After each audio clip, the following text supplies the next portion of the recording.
Hello, everyone. Welcome back to LiveLaw Academy. We have another important and very interesting judgment today with us to discuss on the concept of bulldozer justice. If you've heard of this term, or even if you've never heard of it, today's discussion is going to take you back to your property law classes, to your constitutional law classes, where you have understood the concept revolving around your right to property. Whether this right is absolute, if not absolute, which of the state machinery is entitled to take it away from you, on what all grounds can you be deprived of your right to property, and whether the basic concepts like separation of power, rule of law have been implemented in these two prominent judgment or not. So we have two cases here. I'll firstly take you to the copy of the judgment of both the cases. Both the discussions revolve around the concept of bulldozer justice. Yes, so if you've heard of it, in the last year there were multiple articles, multiple pieces written on this particular concept, which emanated from two landmark judgments. First is the one that you see in front of you, that is in the matter of Manoj Tibrewal Akash, who was a journalist, senior journalist, who has reached to the Supreme Court, asking the Supreme Court to decide on the matter of encroachment, for which their property was alleged to have been encroaching on the national highway, and therefore the demolition was so done. Whether the demolition was rightful or not rightful, we are going to understand that. There are certain set of directions that have been laid down in both the judgment. Now, when I'm talking about both the judgment, let me give you the name of the cases at least. So you have the first judgment right in front of you. This is the citation so mentioned over here. You can jot it down. And the second case that we have over here is this, that is in the matter of directions in the matter of demolition of structures. So basically, these are two judgments wherein directions have been laid down by the judiciary. Now, when the Honorable Supreme Court of India has done so, what motivated them? And because you are a judiciary aspirant, the primary question and concern is where all can we use these judgments, ma'am, right? So to answer that, I have written a few points over here. Firstly, because it was a hot topic in the last year, you can expect or you must understand and know about the concept of bulldozer justice. It is not a term that we are using over here. Rather, it is a term that has been given by the Supreme Court itself in the given judgment. So you can always remember this particular term. That is the first one, bulldozer justice. Then moving ahead, as I told you in the beginning of the class, this discussion is going to also be about right to property.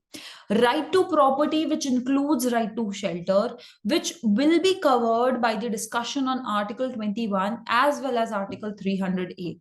Now, why do we have a constitutional right to property?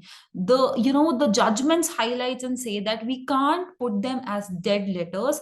Rather, we have to make it work. Rather, we have to make it a point that these rights are protected of an individual, and neither the individuals nor the state machinery can deprive you of the same unless and until it is so justified by the law. Okay, so we are going to see whether the justification of law or whether due process of law was so followed here or not. Then we have concepts like rule of law, principle of natural justice, and division of power. These are concepts which are very important. These are concepts which are considered to be the part of basic structure of the Indian Constitution, and therefore this also is very essential. This also has been the reasoning and the motivating factor to decide in these cases. So that is how these principles and doctrines become important. Then when we talk about separation of power, we have to understand whether the executive, when they are deciding, when they are passing these orders of destruction and demolition against an accused, whether such orders are right or not. Secondly, whether they have the authority to decide something of this sort or not. So even in absence of straitjacket or division of powers very straightly so there, even though it is not there, even in the absence of the same, we have to see how to regulate the powers of the executive, what are the powers of judiciary, how do we balance the power of all the three bodies. All right. And then very important concept of understanding about the rights of an accused and convicts. In a civilized country like ours, we expect that there are certain set of rights which continue to be with you even though you are an accused, even though you have been convicted for a particular offense. These rights are very important, very basics, and you cannot be deprived of the same. So one such right in our discussion today is right to the property, right? Whether that can be taken away or not. In addition to this, we also try to understand that we are not merely talking about the accused and the convict. In addition to these accused and convicts comes the family. And that is why we will also be talking about the concept of collective punishment, whether this collective punishment is something that we have opted for, something that we have adopted and we practice, or if we do not do so, then how this particular case, the facts of this case, bunch of petitions that were so filed, look to be operating the or promoting the idea of collective punishment, which is against the thread of constitution. So that is also one thing that we are going to discuss. And there's one more concept of public trust. Now, I'll be discussing about public trust when the topic comes, but these are certain points which you can write down in your notes when you're making so, as to what all will be covered in this judgment, as to what all topics, what all concepts that are given in this particular judgment. If a question comes, let's say on rule of law, or only writing a short note on rule of law, you can definitely add a new judgment in your answer and substantiate the same. Okay, so we will begin with this judgment later. First, we go to the first copy of the judgment with respect to the petition that was filed by the journalist in the Honorable Supreme Court and how that has been decided. So let's start with the facts of the case. After the facts, we try to understand that what are the different updates that have taken place by the NHRC, how did the High Court responded to it, and then how it has been appealed, and now why the writ petition has been filed before the Supreme Court. Okay, so we'll try to cover all of it in today's discussion. Okay, let's begin with the first judgment then. So if we have to get the fact of the case, we can simply understand that there was a property, ancestral property, that belongs to the journalist and to his family. Okay, so as mentioned here, he is complaining of unlawful demolition of an ancestral residential house. We will understand if when we're talking about property, when we cover cases related to Land Acquisition Act, I'll be highlighting then also that very specifically we understand that when you talk about residential houses, when we talk about acquisition of such property, we do associate and we do acknowledge how the amount is to be paid. So classification of the property, whether it is ancestral or not, becomes important. So that is why here it is very clearly written that it was an ancestral property which was unlawfully, the demolition has been done of the property. Okay, and that is what he is challenging now, stating that for the unlawful demolition that has been done, I am entitled to get compensation, which we will see whether the court allows or not. Now, this judgment is a 15-page judgment, contrary to the other case that we will discuss after this, which is almost 100 pages long judgment. So, but we'll be covering everything at length. You also should be knowing and highlighting about the cases, the name of the judges. Okay, so every judgment that you study, if you're preparing for judiciary, you must know that who all judges were there, what all questions or issues were there, and how it has been so decided. So name of the judges also become important for you. The other is a division bench judgment. This is a judgment delivered by the Honorable Chief Justice of India, then Chief Justice of India, D.Y. Chandrachud. Then we have Justice Pardiwala and we have Justice Manoj Mishra. Okay, so do remember the name of the judges as well. Okay. Now, in such case, in this particular case, let's say this is the house of the petitioner, okay, and this is an ancestral house. Here, it was so alleged that this house was encroaching on the national highway, okay. Now, this encroachment was highlighted, and after passing an order, the state machinery decides to demolish the property.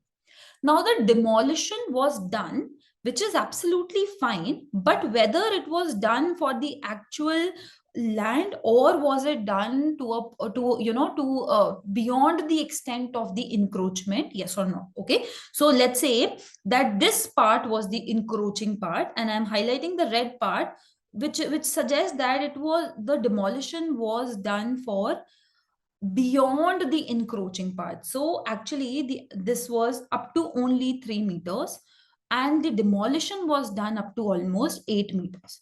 So yes, there was unlawful encroachment, but the unlawful encroachment was only up to a particular extent, while the demolition exceeded the extent that was so there, and it moved beyond up to 8 meters. So that is how we're challenging and going to see that whether this excessive demolition that has been done is rightful or not. Secondly, if this is not so rightful, what is the nature of compensation that the petitioner is entitled to?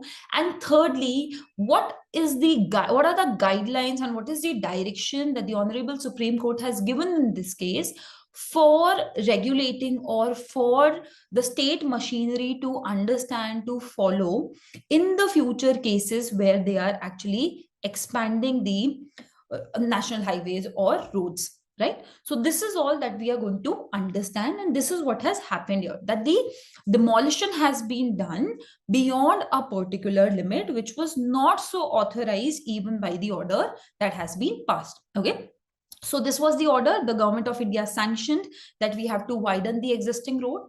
Then it was alleged, there was, the affidavit was presented, and it was alleged that the encroachment has been done by the petitioner's property, by the petitioner's ancestors, and this was on this particular national highway.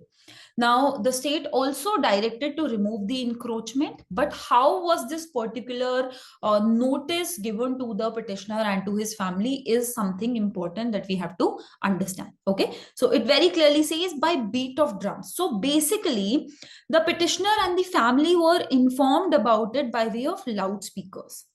By the loudspeakers, they were informed that you have encroached on the property and you are accordingly expected to remove or to demolish this particular encroachment, or we will be doing the same. Now, after this, even though it was on loudspeaker, the knowledge reaches to the mother. The mother, files an application to the DM, and the entire procedure is followed by the petitioner and their family, right? Now, after this, what has happened here is that the High Court issues a notice as well. And the High Court issues the notice to the state mentioning that the house of the petitioner shall not be demolished except in accordance with some statutory provision of law, and after giving to the petitioner a reasonable opportunity of showing cause. So this is the operative part which we are going to see. This is something which is followed later also in the direction given by the Supreme Court.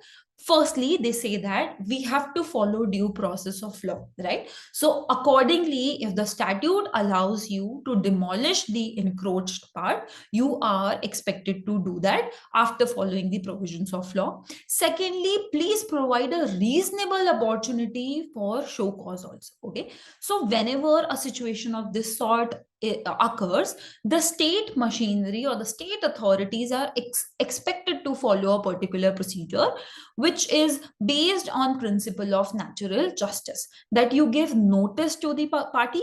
In addition to the notice, when you say notice, it has multiple meanings, it has a lot of meaning attached to it. What do you understand by the concept of notice? Notice can be understood as knowledge. When you are giving notice to the other party, you are basically giving knowledge to them. Knowledge should be considered as something, firstly, let's say when we talk about language, the language of notice should be clear, unambiguous. It should be something which is understandable by the person to whom you have delivered the notice. It must be informed to them, duly informed to them. So let's say there are ways of delivering notice, right? You put it in writing and you deliver it to them. You put it in the conspicuous part of their property. Merely by putting it on loudspeaker, do you really think that actual notice has been given to the residents? Then in addition to that, we also try to understand that the other facet of notice is that you give them enough of opportunity to work or to act on the notice, right? So in this situation, when you are demolishing their house, give them time to contest on to object the notice, give them time to work on the notice. Let's say they do not have any objection, then provide them the window or the time to vacate the house and to empty that particular portion which is in conflict. So this is supposed to be the concept of notice, which was not so followed in this particular given case. All right, so this is something that the High Court had informed. Then despite of this, because no action was nothing was followed, no guidelines were followed by the state machinery, then the petitioner reaches to NHRC.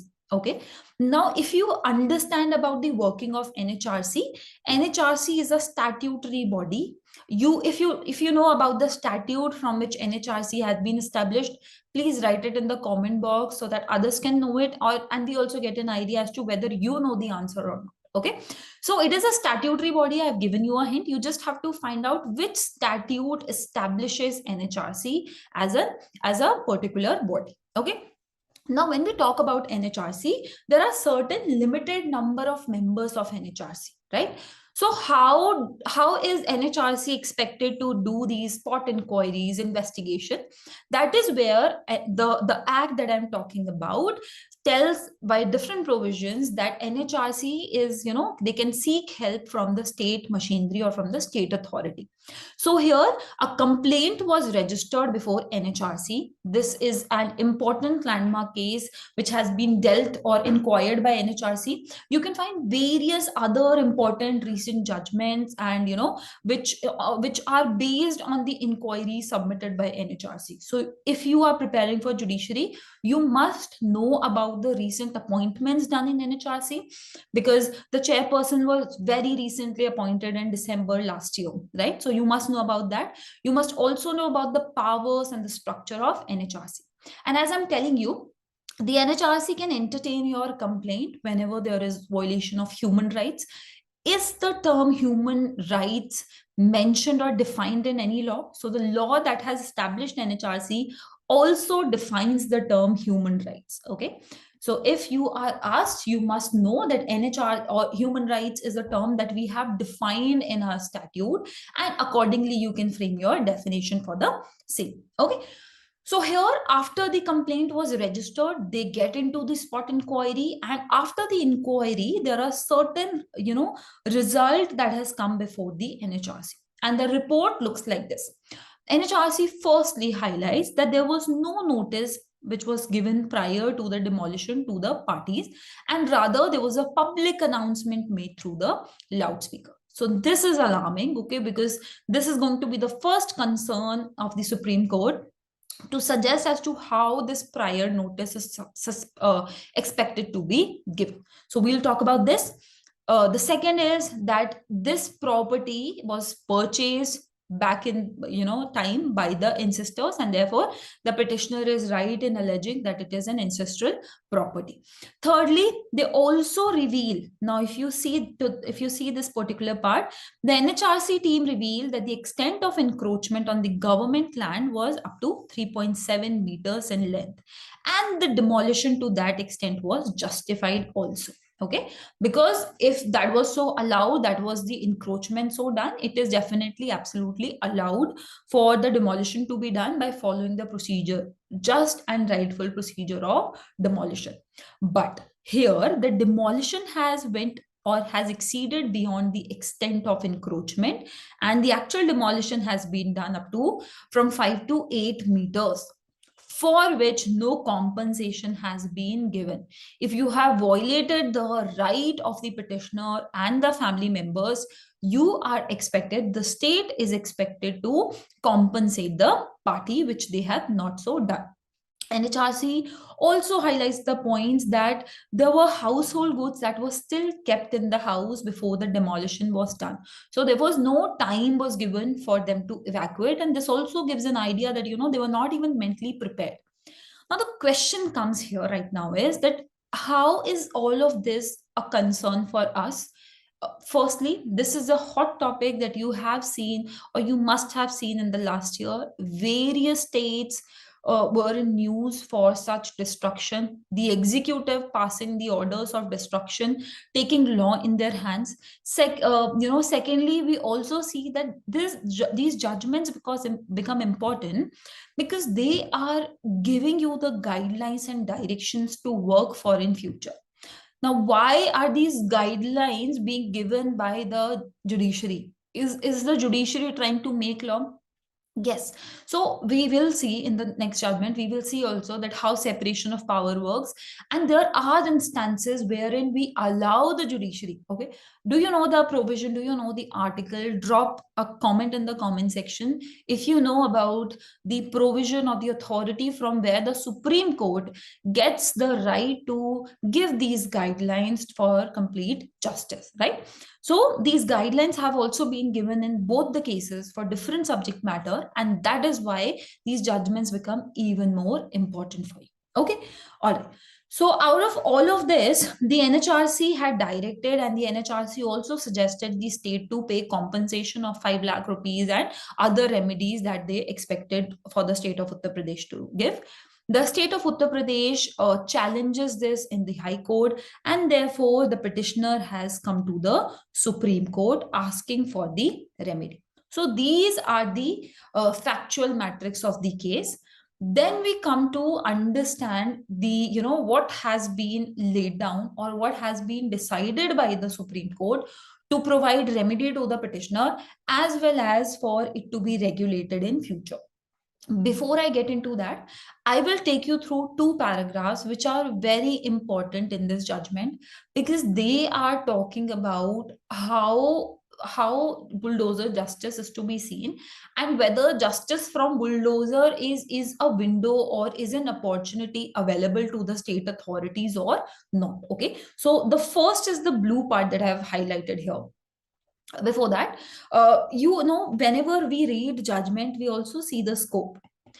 Every judgment is restrictive in their scope. They understand that what is the question that we are supposed to answer in this particular case. So likewise, the judges have very clearly mentioned that because he was a journalist, he has highlighted that he has alleged that the demolition was a reprisal of newspaper report which contained allegations of wrongdoing in relation to construct of a road in question. So he has basically highlighted that all of this destruction has been done because I had agitated, because I had written a newspaper report of the same. So the court has answered here that we need not engage in this aspect, save and except to the extent that it supplies the background to the grievance of the petitioner.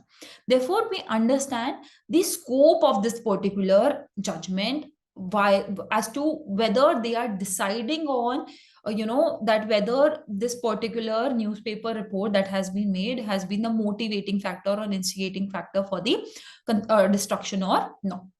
So the court says in this particular case, we are not answering or getting into that question, but rather we are sticking and we are rather checking the unilateral action taken by the state government.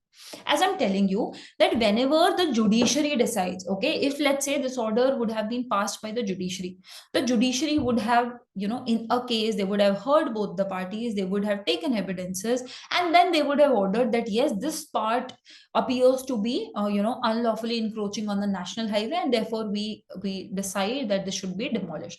But here the state government, by passing such an order, has unilaterally taken the action, and this power is not available to them, right? The power that is available to them is to follow the due process of law and accordingly deliver and decide as to what should be done, but not to exploit this procedure and not to exploit this process of law. That is why it has been challenged, and it says that in any case, such high-handed and unilateral action by the state government cannot be countenanced. Now comes the important paragraph. Let's read this. Justice D.Y. Chandrachud has said that justice through bulldozers is unknown to any civilized system of jurisprudence. Right? when you talk about punishment, we have general laws, we have special laws, and all these laws give us what is the authorized punishment as per that particular law. So if you know the answer, can you please tell me that where is the punishment or types of punishment mentioned under BNS or IPC? Can you recall the section? If you are preparing for judiciary, you must know the section firstly. Secondly, you must know the types of punishment as well. So there were 5 types of punishment that was so present and that was so available in your IPC, and now one more has been added with a very mindful intention, right? So you must know as to what is the sixth addition to this and what is the provision where the punishment is so mentioned. So right now I told you that punishments are mentioned in our laws, right? Whether it is a general law, whether it is a special law, we always tell it to the parties that this is the punishment, right? But here, when you're talking about justice being sought by bulldozer, this is not something known to a civilized society, and we should not be following the same either. There is a grave danger that if high handed and unlawful behavior is permitted by any wing or officer of the state, demolition of citizens' property will take place as a selective reprisal of extraneous reason. You are handing over power, unilateral power, one sided power to these officers, wherein you understand and you know is going to, there's going to be selective reprisal, there's going to be a certain set of people will be targeted, certain set of people will be facing these violations of their rights in such a situation, and therefore citizens voices cannot be throttled by a threat of destroying their properties and homesteads. So when the other judgments start, it basically starts with the poem, right? And Justice Gawai starts with the poem because he is highlighting the idea of home. Now, if you see the idea of, so when you're becoming judges or when you're lawyers, you have to understand the concept of law or the judgment that you're reading by associating it with concepts and by associating it with society. When we talk about home is not just just an existence of a particular thing in the society. Rather, home is something with which you have certain set of attachment as well, right? And that has been a discussion which has been done in making certain changes in the Land Acquisition Act. So that is why here we are acknowledging the fact that there are people who have invested their entire savings, entire investment in having a particular shelter or homestead, and therefore you cannot be putting fear in the mind of people that if they are talking about it, if they're talking about or criticizing any particular policy decision, they will be deprived of their home.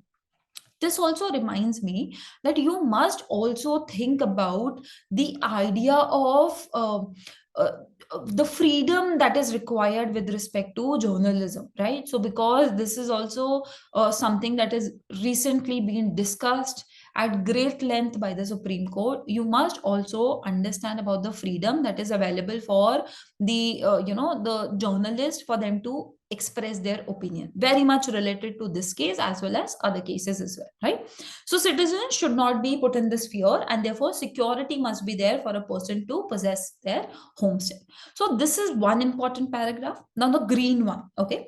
The other important part from this judgment is that bulldozer justice is simply unacceptable under the rule of law.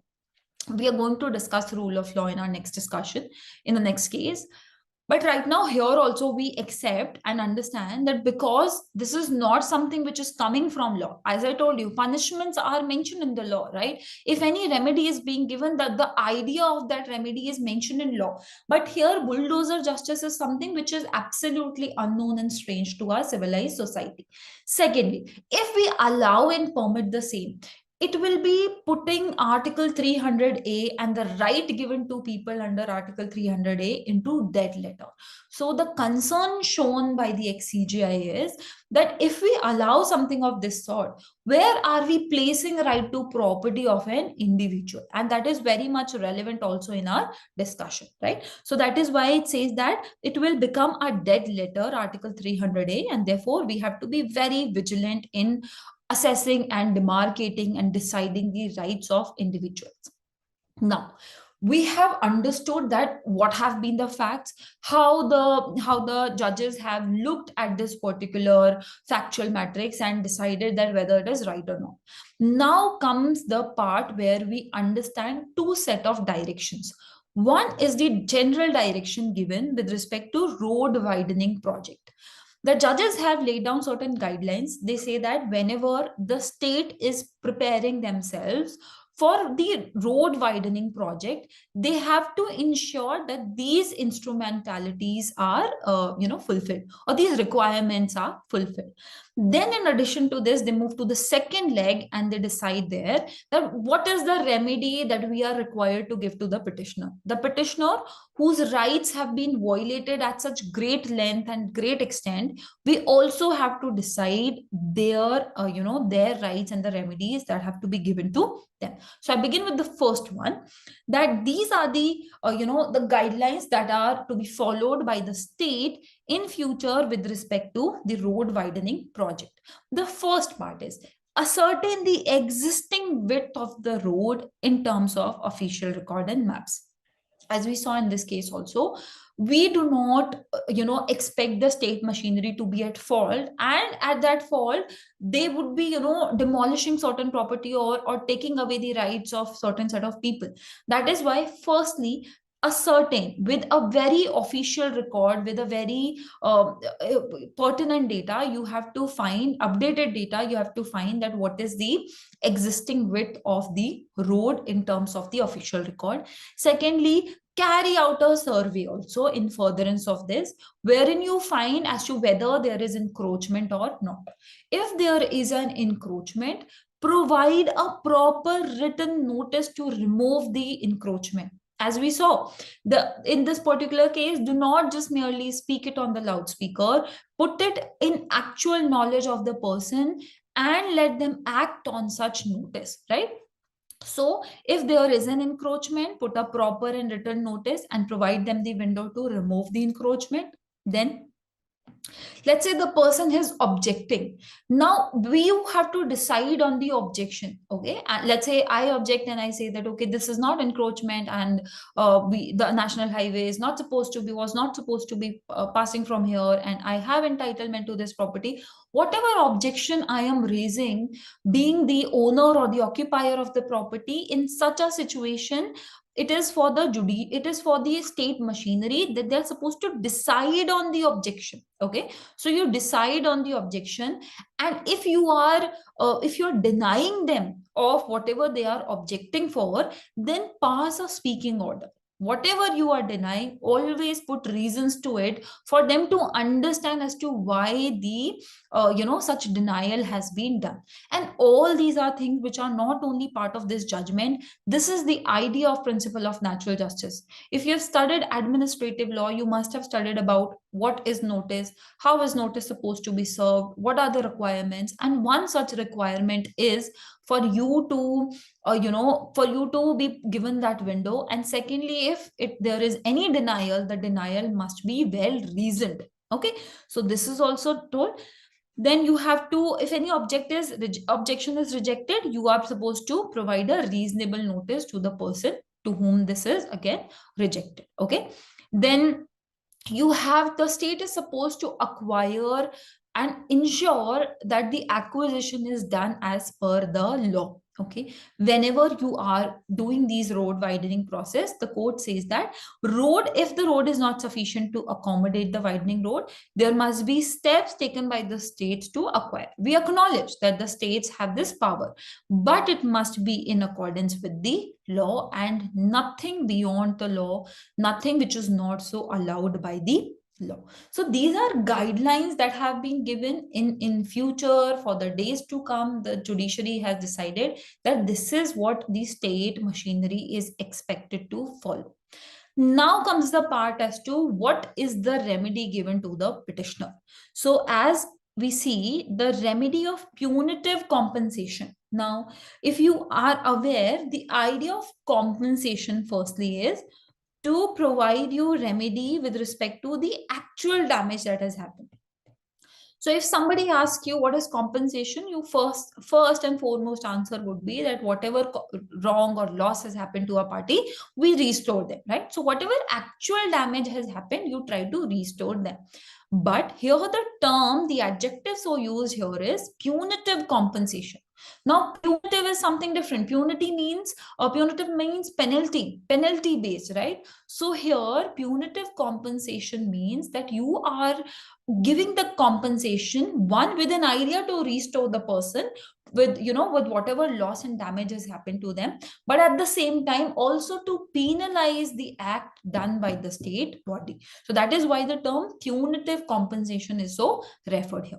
Secondly, they also have informed that the state is supposed to direct an inquiry, right? So we see in both the judgment, the judiciary has come out very strict by saying that initiate inquiry on the officials and accordingly take action against the concerned officer. This is still much, this is still very much related or restricted to the particular case.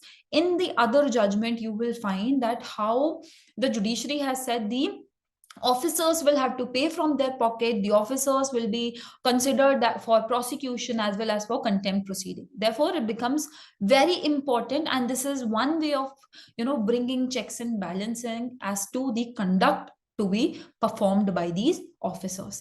And not just this, because NHRC had informed and NHRC had filed the entire report, the chief of the secretary of the government of UP has been advised that you are supposed to file or lodge an FIR also on the basis of all of these information. So as we understood, punitive compensation rupees 25 lakhs were asked to be paid by the state to the petitioner, as well as they allow that if the petitioner has other windows by which he wants to seek remedy, that will also be open for the petitioner to reach out. So this has been the summary, or this has been the judgment all about. You see that the judgment uses the term bulldozer justice. The judgment becomes important for us to see that what are the guidelines that are supposed to be followed in the days to come by the state machinery. If they do not do so, there is stringent punishment, there is stringent ruling which suggests and which shows that how actions can be taken against the state machinery. And we also see the working of NHRC here. So your questions when when you're appearing for your exam, as you see the level of exam has changed so much. A lot of questions are based on recent updates that are taking place. You can expect questions on the different authorities or different institutions that are involved in these landmark judgments. So one such body here is NHRC. And out of this discussion, you also see that how NHRC has performed certain duties, perform certain powers that are available to them, and accordingly help the judiciary in imparting of the justice. Okay, so try to understand the judgment in a holistic manner. I hope this has been helpful for you. We have not completed our discussion on bulldozer justice. The other set of discussion, the other very important set of guidelines that have been given with respect to destruction or demolition of the any particular structure will be continued in the next class. I hope you'll be available for the next class as well. And if you have any doubt in today's discussion, in today's case, please feel free to write it in the comment section. And I'll see you in the next class with the continuation of the same topic, but with the other judgment. Thank you so much, all of you.